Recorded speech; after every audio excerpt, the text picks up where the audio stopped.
Installée en Suisse dans un immense manoir depuis plus de 20 ans, la chanteuse décédée la semaine dernière possédait également une sublime maison de vacances dans la région.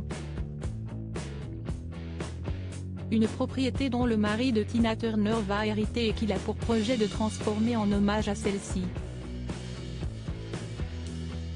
Depuis sa mort la semaine dernière, ses fans ne pensent qu'à ça: comment rendre hommage à leur idole Tina Turner ?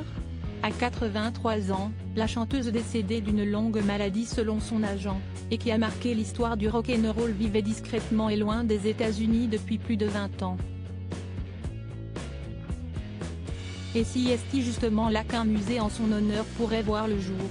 En effet, son mari Erwin Bach aurait pour projet, selon le quotidien suisse Blink et le journal britannique The Mirror, de transformer leur maison de campagne en un endroit où les fans pourront retrouver les affaires et les souvenirs de leur idole. Située sur le lac de Zurich, à moins d'une demi-heure de leur immense maison principale, évaluée à 76 millions de dollars et qui contient notamment une piscine et un ponton privé, cette autre propriété n'est pas moins belle puisqu'elle serait estimée à 58 millions de dollars et devrait être idéale pour que les fans puissent rendre hommage à leur idole.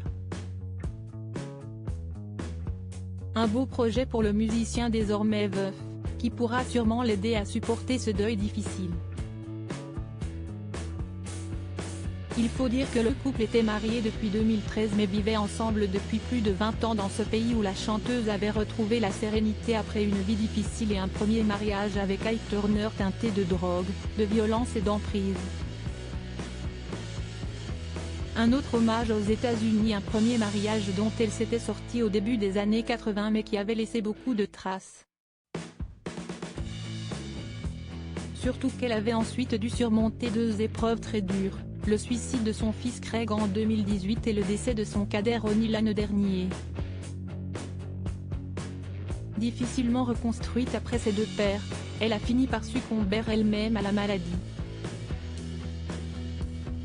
À noter que le mari de Tina Turner, dont le manoir est voisin de celui de Roger Federer, n'est pas le seul à avoir décidé de rendre hommage à la queen du rock'n'roll. Le maire de Brownsville, sa ville de naissance dans le Tennessee, a décidé de créer un mausolée en sa mémoire, une statue qui lui rendra hommage non loin du musée qui existe déjà dans la ville.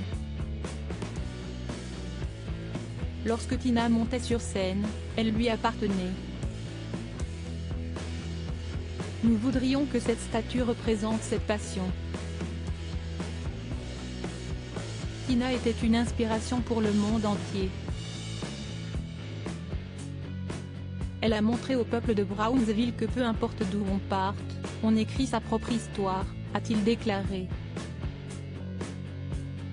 On imagine que les fans vont désormais s'y précipiter.